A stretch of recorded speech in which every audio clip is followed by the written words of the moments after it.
ভাবি এই হারামির বাচ্চা, ওঠ ওঠ হারামির বাচ্চা। সারাক্ষণ শুধু খাই আর খাই, খাই আর খাই। হ্যাঁ, গেলা ছাড়া আর কোনো কথা নেই। সারাদিন শুধু গেলতেই থাকে, গেলতেই থাকে। গেলতে গেলতে তো মরতেও পারিস না তুই। হ্যাঁ, ছোট লোকের বাচ্চা। তোরা আমি কখন বলছিলাম, আমাকে চা করে দেওয়ার জন্য? তুই এখন পর্যন্ত আমাকে চা কেন দিসনি? হ্যাঁ, তাকা এইদিকে তাকা। কি হলো, কথা বলছিস না কেন? এই, আমার কথা কি তোর কান দিয়ে যায় না? হ্যাঁ, কান দিয়ে যাচ্ছে না আমার কথা? তোকে আমি কখন বলেছিলাম আমাকে চা করে দিতে? এখন পর্যন্ত আমি চা কেন পেলাম না? হ্যাঁ, আয় ওঠ ওঠ ওঠ। এই, সমস্যা কি তোর? সমস্যা কি বল, বল তোর সমস্যা কি? তুই কি চাস আমি তোকে এই বাসা থেকে বের করে দেই? হ্যাঁ, আমি যদি তোকে এই বাসা থেকে বের করে দেই না, তুই রাস্তা রাস্তা ভিক্ষা করেও তোর কুল কিনারা থাকবে না। এই, আমার কথা মতো না শুনলে না, এই বাসার এক সেকেন্ডে তোকে আমি রাখতে পারবো না। আমার অনুপ্রেরণায় এই বাসায় থাকতে পেরেছিস, আর এখন যদি তুই আমার কথা না শুনিস, তাহলে এই বাসায় কেন, এই বাসার আশেপাশেও তোর জায়গা হবে না। কথাটা যেন মাথায় থাকে। যা, আমার জন্য চা নিয়ে আসবি। 5 মিনিটের মধ্যে আমার জন্য চা নিয়ে আসবি। যদি 1 মিনিট লেট হয় না, তোর অবস্থা আরো খারাপ করে ফেলবো। সারাক্ষণ না ওই ভেবের মতো খালি কান্না করলে হয় না, খালি কান্না করলে হয় না। কিছু বললে মনে হয় চোখের ভিতরে নদী। ইচ্ছে করতেছে না একদম মেরে তোরে। যাক, কি আর বলবো, তোকে আর কিছু বলার মতো আমার ভাষা নেই। আয় শোন, যা, এখন কি আমার জন্য চা নিয়ে আয়। আসুন, এগুলো সব পরিষ্কার কর। এগুলো পরিষ্কার করে আমার জন্য চা নিয়ে আয়। কথাটা যেন মাথায় থাকে। যা যা, এগুলো পরিষ্কার কর, করে আমার জন্য চা নিয়ে আয়। ভাবি, তুমি আমার ভাইয়ের বউ। আমার বাপ নাই, মাও নাই। আমার ভাইয়া আমাকে কত যত্ন করতো। তোমাকে আমার বাবা মা মারা যাওয়ার পরে তোমাকে এই বাড়িতে বউ করে আনছে। আর তুমি 2 দিন আসার পরে আমারে কেমন অত্যাচার শুরু করছো আমার উপরে। কেন ভাবি, আমি কি তোমার বোন হইতে পারি না? আমার ভাইয়া তো তোমাকে কত আদর করে, কত যত্ন করে। তাহলে তুমি কেন আমার উপরে এরকম নির্যাতন করো ভাবি? আমি কে করে তোমারে বলো? আমার ভাইয়া আমারে কিরকম রাজরানীর মতো রাখতো এই বাড়িতে। তোমারে বিয়ে করে আনছিল আমার ভাইয়া যাতে তুমি আমাকে বোনের মতো ভালোবাসো, যত্ন করো। কেন ভাবি, তুমি এই বাড়িতে 2 দিন আসার পরে তুমি আমাকে চাকরানি বানিয়ে রাখছো কেন? আমি কি এমন করি তোমার? এই বাড়ি তো আমার ভাইয়ের। আমার বাবা মা মারা যাওয়ার পরে তোমাকে কত যত্ন করে এই বাড়িতে আনছি। তুমি আমাকে বোনের আদরে রাখবা, তুমি আমাকে ভালোবাসবা, তা না করে তুমি আমাকে এই বাড়ির কাজের মেয়ে বানিয়ে রাখছো কেন ভাবি? আমি কি তোমার বোন হতে পারি না? এই, মুখে মুখে তো খুব ভালো কথা শিখে গেছিস। হ্যাঁ, অনেক কথা বলে ফেলেছিস। তোকে আমি বোনের মতো করে রাখবো, বোনের মতো তোর আদর ভালোবাসার যত্ন করব, তাই না? খুব শখ তোর, খুব শখ আমার বোন হওয়ার। শোন, আমার বোন হওয়ার যোগ্যতা না তোর নেই, বুঝতে পেরেছিস? এই বাড়িতে থাকতে গেলে কাজের লোক হয়ে থাকতে হবে। আমি যখন যেটা অর্ডার করব 5 মিনিটের মধ্যে সেটা আমার সামনে হাজির করতে হবে। আমি যখন যেটা বলবো সেটা 5 মিনিটের মধ্যে করতে হবে। কথাটা যেন মাথায় থাকে। বেশি সকালাত না সব জায়গায় পূরণ হয় না। কি বলেছিস? তোকে আমি বোনের মতো করে রাখবো? কখনোই না। তোকে তো দেখলে আমার মাথা গরম হয়ে যায়। তোকে দেখলেই মনে হয় আকাশটা ভেঙে আমার মাথায় পড়ে গেছে। তোকে এক মুহূর্তের জন্য আমার সহ্য হয় না। আমার তো মাঝে মধ্যে মনে হয় তোর বাপ মা মরার সময় তোকে নিয়ে মরতে পারলো না। তোকে কেন আমার আর আমার স্বামীর ঘাড়ের উপরে রেখে গেছে? হ্যাঁ, তোকে তো আমরা ভালো জায়গায় বিয়েও দিতে পারবো না, কারণ তোর যে চেহারা, তোকে ভালো কোনো ছেলে কখনো বিয়েও করবে না। বুঝতে পেরেছিস? সারা জীবন আমার স্বামীর ঘাড়ের উপরে বসে বসে আমাদের ঘরের অন্ন ধ্বংস করবি, তাছাড়া আর কিছুই পারবি না। এই, তোর এত কথা শুনে না আমার মাথা আরো গরম হয়ে যাবে। সকালবেলা উঠেই তোর সাথে এত তর্ক করতে আমার একদম ইচ্ছে করে না। তোর মুখটা দেখলেই সারাটা দিন আমার খারাপ ভাবে যায়। হ্যাঁ, কোথাকার। এই, একদম চোখের সামনে দাঁড়িয়ে থাকবি না। এগুলো পরিষ্কার করে আমার জন্য চা নিয়ে আয়, মনে থাকে যেন।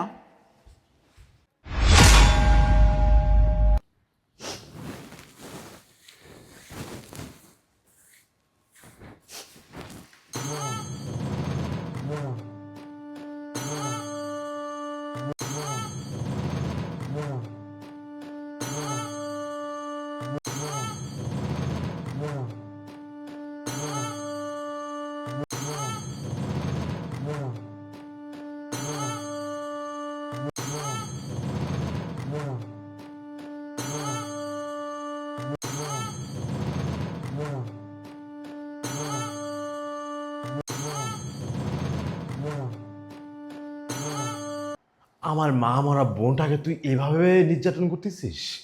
আমি কখনো ভাবতে পারি নাই আমার স্ত্রী, আমারই আপন বোনকে, আমারই মা মরা বোনকে এভাবে নির্যাতন করতে পারবে। আজকে যদি আমি এই বিষয়টা নিজের চোখে না দেখতাম, তাহলে আমি কখনো বুঝতে পারতাম না যে আমার বোনকে এভাবে নির্যাতন করা হচ্ছে। আজকে আজকে তোর কি করা লাগে সেটা আমি করতেছি। আমার বোনকে এভাবে মারধর করে আর তুমি এই সোফায় বসে সেলফি তুলতেছ? আমি তোমার সেলফি আমি তুলে আসছি, দাঁড়াও, আমি দেখতেছি। হায় রে ভাত, হায় রে আমার কপাল, হায় রে আমার বাবা মা।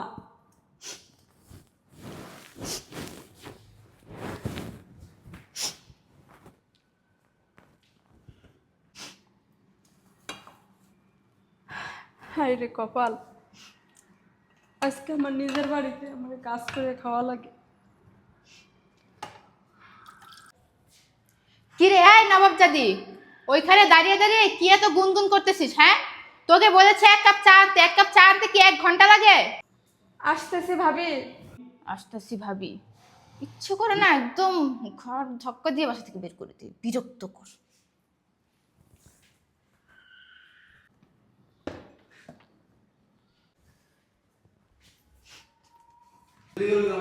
ভাবি, তোমার চা। এতক্ষণ লাগে চা আনতে? ফকিন্নির বাচ্চা।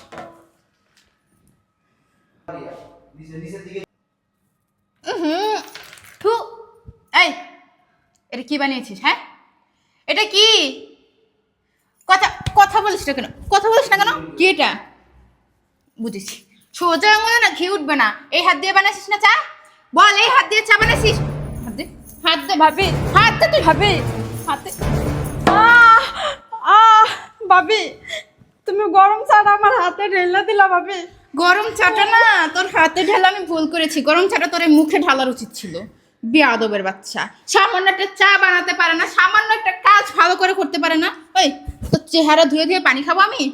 তোর চেহারা ধুয়ে ধুয়ে পানি খাবো? একটা কাজের লোক রাখলেও আমার ভালো হতো, তোকে দিয়ে না সেটাও হচ্ছে না। শুধু শুধু আমার মাথার উপরে বোঝা হয়ে পড়ে আছিস। এই, তুই মরতে পারিস না? হ্যাঁ, তুই কি মরতে পারিস না? দুনিয়াতে এত মানুষ মরে, আল্লাহ কেন তোরে দেখে না? হ্যাঁ, তোর মতো একটা বোঝা কেন আমার উপর ফালাই রাখছে? দেখ, আমার মাথা না একদম গরম হয়ে যাচ্ছে। তোকে আমি চা বলতে বলতে তুই অবশেষে যা চা নিয়ে এসেছিস সেটা না মুখে তোলার মতো যোগ্য না। সেটাই ইচ্ছে করতেছে তোর মুখে ঢেলে তোর মুখটা পুরাই দেই, যেন আর মানুষের সামনে যেতে না পারিস। কিন্তু সেটা করতেও পারতেছি না, শুধুমাত্র তোর ভাইয়ের জন্য। তোর ভাই যদি আমার কথা শুনতো তাহলে না তোর এই বাসায় আর থাকা হতো না। শুধু আমার কথা শোনে না দেখে এখন পর্যন্ত এই বাসায় থাকতে পেরেছিস। তবে আমার কথা মতো থাকতে হবে, আমি যখন যেটা বলবো সেটাই করতে হবে। আমার কথা যদি না শুনিস, পরবর্তীতে তোর ভাইয়ের কথা শুনবো না আমি। তোকে যা ব্যবস্থা করার তাই করব, কথাটা যেন মাথায় থাকে। পরবর্তীতে কাজ কাম সব ভালো করে করবি। সর। দাঁড়াও! তুমি তুমি কখন কখন আসছো অফিস থেকে? হ্যাঁ, আরে কি রে, তোকে আমি বললাম চাটা নিয়ে যা, আর এভাবে চাটা ফেলে দিলি। যাই হোক, ওটা কোনো বিষয় না, আমি পরিষ্কার করে নিব। যা তুই রুমে যা। হ্যাঁ, এদিকে আই, বোন এদিকে আই। বাহ বাহ বৃষ্টি, বাহ!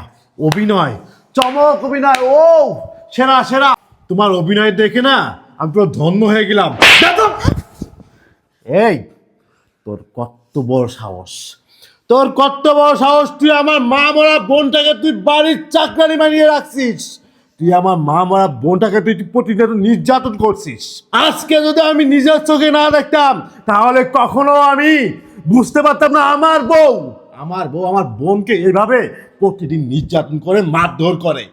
এই, তুই কি ভুলে গেছিস রে? তুই কি ভুলে গেছিস যে এটা আমার বোন, কলিজার টুকরা একটা মাত্র বোন আমার, যে বোনের মা নাই, বাবা নাই। আমি এই বোনটার জন্য তোকে বিয়ে করে এনেছিলাম। আমি আমার সুখের জন্য না, শুধুমাত্র আমার বোনের সুখের জন্য, যেন আমার এই বোনটা যেন ভালো থাকে। আমার মা আমার এই বোনটাকে তার জীবনের ছাড়া বেশি ভালোবাসতো। আমি এই জন্য না তোকে বিয়ে করে আনছি।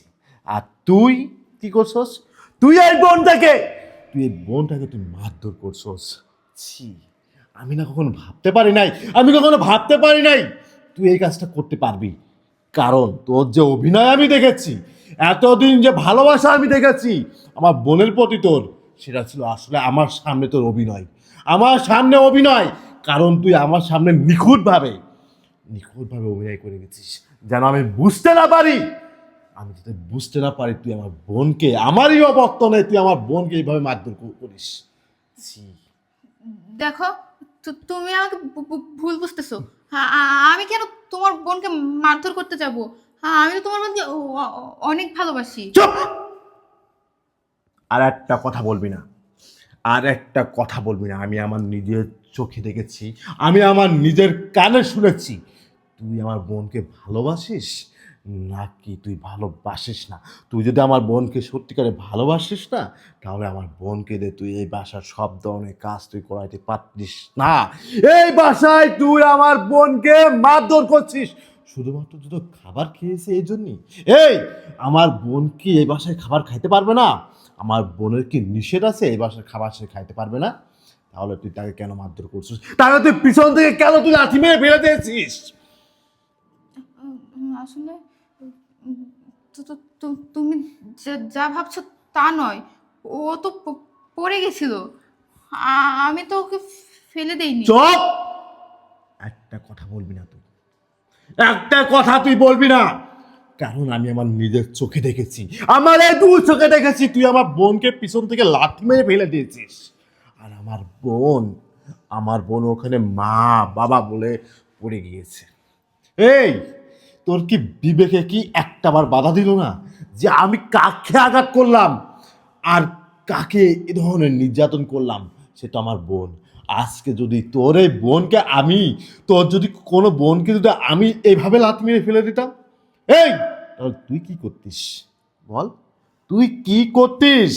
তোর তো কোনো কিছু করার থাকতো না। এই, আমার বোন আমার খাবার খাবে, আমার বোন আমার বাসায় থাকবে, আর আমার বোনকে তুই এইভাবে মারধর করলি, এইভাবে নির্যাতন করলি সামান্য দুটো ভাত খেয়েছে জন্যই। আর তুই কি করছস? এই গরম চা, এই গরম চা তুই তুই এই গরম চা তুই আমার বোনের হাতে ঢেলে দিয়েছিস। এই গরম চা যদি আমি তোর হাতে এখন ঢেলে দিই, কি করবি তুই? না, কি বলছো? আমি চা ঢালিনি। ও চা নিতে গিয়ে হাতে পড়ে গেছে। বিশ্বাস করো, আমি ওর হাতে চা ঢালিনি। আমার হাতে চা তোর ঢালিনি। প্রতি এতদিন আমার ভালোবাসা ছিল অগাধ, কারণ তুই আমার বোনকে ভালোবাসতিস, আমি সেটা দেখতাম। আজকে আমি যেটা দেখেছি সেটা না আমার বোনের প্রতি ওটা তোর ভালোবাসা ছিল না, ওটা ছিল তোর প্রতি নিয়ে তো একটা অভিনয়। আর আজকে আমি যেটা করব সেটা বাস্তব করব। আমি এতদিন তোকে ভালোবেসে গিয়েছি, কিন্তু আমার বোনকে ভালোবাসতিস, এই জন্য আমিও তোকে ভালোবাসতাম। আর তুই যখন আমার বোনকে না এভাবে নির্যাতন করছিস না, এক সেকেন্ডে তোর প্রতি আমার ভালোবাসা উঠে গেছে। আজকে আমি তোকে এই গরম চা দিয়ে আমি ছাড় দিব। না, না, ছেড়ে দাও। না গো, আমি এরকম করবো না। ও মা, ছেড়ে দাও। কেমন লাগে তোর? তোর কেমন লাগে? তোর শরীরে যেমন রক্ত রয়েছে, তোর শরীরে যেমন মাংস রয়েছে, আমার বোনের শরীরে সেম সেই রক্তটা রয়েছে, সেই মাংসটা রয়েছে। আমার বোন না এভাবে কষ্ট পেয়েছে, এভাবে চিৎকার করেছে, আর তুই তার সাথে এই ধরনের বাজে ব্যবহারগুলো করছিস। এই, তোকে না বিয়ের আগে আমি বলেছিলাম যে এই দুনিয়াতে আমার একটা মাত্র বোন আছে, আর কেউ নাই। আমার বাবা নাই, আমার মা নাই, আছে শুধুমাত্র একটা মাত্র বোন, মা মরা বোন। আর সেই বোনটাকেই তুই এইভাবে নির্যাতন করতে পারলি? ছি, আমি না এটা আশা করি নাই। আর হ্যাঁ, এটাও শুনে রাখ, তোর মতন বউকে নিয়ে না আমি তো সংসার করবই না, আমার 30 মানায় রাখবো না। বেরো! দেখো, আমার ভুল হয়ে গেছে। আমি বুঝতে পারিনি। আমি সব সময় ওর উপর অনেক অত্যাচার করেছি। ওকে সব সময় আমার সহ্য হতো না। ওরে দেখলে আমার কেমন যেন মাথা গরম হয়ে যেত। তুমি বিশ্বাস করো, আমি আর এরকম করব না। আমি আর ওর সাথে কোনো খারাপ ব্যবহার করব না। তোমরা যা বলবা আমি তাই করব। ওকে আমি আমার বোনের মতো করে দেখব। আমি আর ওর সাথে কখনো কোনো অত্যাচারও করব না। আমাকে বাসা থেকে বের করে দিও না। তুমি তো জানো, আমি যদি আমার বাসায় যাই, আমার বাসা থেকে কেউ আর আমাকে বাসায় ঢুকতে দিবে না। আমি পরে কোথায় যাব? আমার পর রাস্তা রাস্তা থাকতে হবে। আমাকে প্লিজ প্লিজ একটা সুযোগ দাও। আমি আর এরকম ভুল কখনোই করব না। যে মেয়ে যে মেয়ে এতদিন আমার বোনকে নির্যাতন করেছে, এতদিন তার সে নিজের ভুলগুলো বুঝতে পারি নাই, একদিনে না সে তার এত বড় ভুল সে বুঝতে পারবে না। সে কতটা অন্যায় করেছে, তুই কতটা অপরাধ করেছিস, সেটা তুই হারে হারে বুঝতে পারবি। এখন আমি যখন তোকে ঘাড় ধাক্কা দিয়ে বাসা থেকে বের করে দিব না, তখন তোর পরিবারের মানুষের কাছে তুই যখন থাকবি না, তোর পরিবারের মানুষের কাছে না তুই তখন বোঝা হয়ে যাবি। আরে বিয়ের পরে কোনো নারীকে না তার স্বামী ছাড়া কেউ ভালোবাসে না। আজকে তুই বিবাহিত, আজকে তুই অন্যের ঘরের স্ত্রী, তুই যখন আমার সংসার আমার এই বাড়ি ছেড়ে যখন তুই তোর বাবা মার কাছে যাবি, তখন তোর ওই বাবা মা তোর ভাই না তোকে ভালো চোখে দেখবে না। তোকে হয়তো বা দেখতে পারে 1 থেকে 2 দিন, 3 দিনের মাথায় না তোকেও না অনেক পচা কথা শোনাবে, অনেক বাজে কথা তোকে শোনাবে, শোনায় না তোকে ঘাড় ধাক্কা দিয়ে বাসা থেকে বের করে দিবে। আর আমি না ওই সময়টাই চাচ্ছি, ওই দিনটার অপেক্ষায় আমি রইলাম, যেদিন তোর বাবা মা তোকে ঘাড় ধাক্কা দিয়ে বাসা থেকে বের করে দিবে। ওই দিনে আমি তোর বুঝাবো যে স্বামীর সংসারে কতটা মূল্যবান, স্বামী কতটা মূল্যবান, আর স্বামীর কথা শোনা কতটা মূল্যবান। যে স্ত্রী তার স্বামীর পছন্দ জিনিসগুলো পছন্দ করে না, সেই স্ত্রী নিয়ে কখনো সংসারও করা যায় না। আর আমি না সেই কাজটাই আমি তোকে করবো, তোকে নিয়ে না আমি সংসার করব না। তুই আগে নিজেকে শুধরা, নিজেকে পরিবর্তন কর, নিজেকে ভালো একটা মানুষ বানা, সেদিন কেনায় আমি বিবেচনা করব তোকে আমি আমার সংসারে ব্যাক করাবো কি ব্যাক করাবো না। আমার বাসা থেকে বেরোয় যা, তুই এখন যা, খালি হাতে বেরোয় যাবি। তোকে যেমন আমি খালি হাতে আমার বাসায় নিয়ে এসেছিলাম, তেমন তুই খালি হাতে এক কাপড়ে আমার বাসা থেকে বেরোয় যাবি। আমি ওই দিনের অপেক্ষায় রইলাম, যেদিন তোর পরিবার তোকে কথা শোনাবে, যেদিন তোর পরিবেশের মানুষ, তোর এলাকার মানুষ তোকে আঙ্গুল তুলে কথা বলবে, সেই দিনের অপেক্ষায় আমি রইলাম। এখন তুই আসতে পারিস, যা আমার সামনে থেকে বেরোয় যা, যা। ভাইয়া, ভাবি তুমি যাইও না ভাবি। ভাইয়া, ভাবিকে মাফ করে দাও না এবারের মতো। দেখ ভাবির ভুলটা তো বুঝতে পারছে ভাইয়া। দেখ তুই শিক্ষা রে, পড়াশুনো করে না বড় বড় সার্টিফিকেট অর্জন করলেই না শিক্ষিত বলে না। এই তাকে শিক্ষিত বলে না। আর এই আমার বোনের দিকে তাকাই দেখ, আমার বোনের ছাড়া তুই আরো উচ্চ শিক্ষিত একটা মেয়ে, আর আমার বোন তোর ছাড়া নিচেই। তার শিক্ষাগত যোগ্যতা তোর মতো অত হাই কোয়ালিটি নাই, কিন্তু তার কথাবার্তা, তার আচার ব্যবহার কত সুন্দর, কতটা মাধুর্য। আর তুই খালি পড়াশুনো করে খালি সার্টিফিকেট অর্জন করছিস, কিন্তু সুশিক্ষায় শিক্ষিত হতে পারিস নাই। তোর বাবা মা শিক্ষা দিতে পারে নাই। তোকে খালি শিক্ষা দিয়েছে কি জানোস? তোকে শিক্ষা দিয়েছে খালি সার্টিফিকেট অর্জন করতে হইব, খালি সার্টিফিকেট অর্জন করতে হবে, আর মানুষকে না এই সার্টিফিকেট দেখাতে হইব। আর আমার বোন দেখছস, তুই তার সাথে এত বড় অপরাধ করছিস, তার হাত তুই পুড়িয়ে দিয়েছিস গরম চা দিয়ে, তার মাজায় তুই লাথি মেরেছিস তার খাবার খাওয়া নিয়ে, আর সেই না তোকে নিয়ে আমার সামনে সুপারিশ করতেছে যে ভাইয়া ভাবিকে এইবারের মতো মাফ করে দাও। আর তুই সেই মানুষটার সাথেই তুই বাজে ব্যবহার করছিস এতদিন। তোর বিবেক কি একটা বার সাড়া দিল না যে আমি কার সাথে বাজে ব্যবহার করতেছি, কাকে মারধর করতেছি, কার সাথে আমি অনৈতিক ব্যবহারগুলো করে যাচ্ছি? ছি, আমার ভাবতেই না লজ্জা করতেছে, আমার তোকে না ঘৃণা করতেছে তোর দিকে তাকাইতে। আমি বললাম তো আমি ভুল করে ফেলছি। আমি আর কখনো এরকম করব না। রিক্তা, তুমি আমাকে মাফ করে দাও বোন। আমি আসলে বুঝতে পারিনি। আমি তোমার সাথে অনেক খারাপ ব্যবহার করেছি, তোমার সাথে অনেক অত্যাচার করেছি। আমি এখন বুঝতেছি তুমি কি, তুমি আমাকে কতটা ভালোবাসো। আসলে আমি যদি তোমাকে ভালোবাসতাম, তোমার সাথে এরকম ব্যবহার না করতাম, তাহলে হয়তো আজকে এত কিছু হতো না। বোন, তুমি আমাকে মাফ করে দাও, আমাকে আরেকটা বার সুযোগ দাও। আমি আর কখনো তোমাদের সাথে এরকম ব্যবহার করব না। তুমি ঠিক যতটা আমার কাছে আশা করেছিলে, তুমি ঠিক ততটাই পাবে। আমি তোমাকে ভালোবাসার দিক দিয়ে আর কোনো কমতি রাখবো না। আমাকে এবারের মতো মাফ করে দাও, এবারের মতো মাফ করে আমার কাছে দাও। মাপ না, আমার কাছে মাপ চেও না তুমি। তুমি মাপ চাও আমার বোনের কাছে। আমার বোন যদি তোমাকে মাপ করে তাহলে আমি ভাববো যে আসলে তাকে একটাবার সুযোগ দেওয়া যায় কিনা। তার কাছে মাপ চাও। রিক্তা, তুমি যদি আমাকে মাফ না করো তাহলে আমার এই বাড়িতে আর থাকা হবে না। না না ভাবি, আমি তোমাকে মাফ করে দিছি। ভাইয়া, এবারের মতো ভাবিকে মাফ করে দাও। ভাবির ভুলটা সে বুঝতে পারছে। আমিও ভাবিকে ক্ষমা করে দিছি। ভাবি আমাদের সাথে থাকুক, কোথাও যায়ও না ভাবি। যা, তোরে এইবারের মতো মাপ করে দিলাম, তোকে এইবারের মতো একটা সুযোগ দিলাম। তোর যদি পরবর্তীতে এই ধরনের কোনো কিছু আমি দেখি না, তখন তুই আর মাপ তো দূরের কথা, তোকে আমি একদম তালাক দিয়ে তোকে আমি ছেড়ে দিব। ভালো হয়ে যা। ভাবি চলো ভাবি, তুমি যে তোমার নিজের ভুলগুলো বুঝতে পারছো এটাই অনেক। তুমি আমাকে বোন ভেবো ভাবি, আমি তোমাকে আমার বোনের মতোই দেখবো। আসো ভাবি।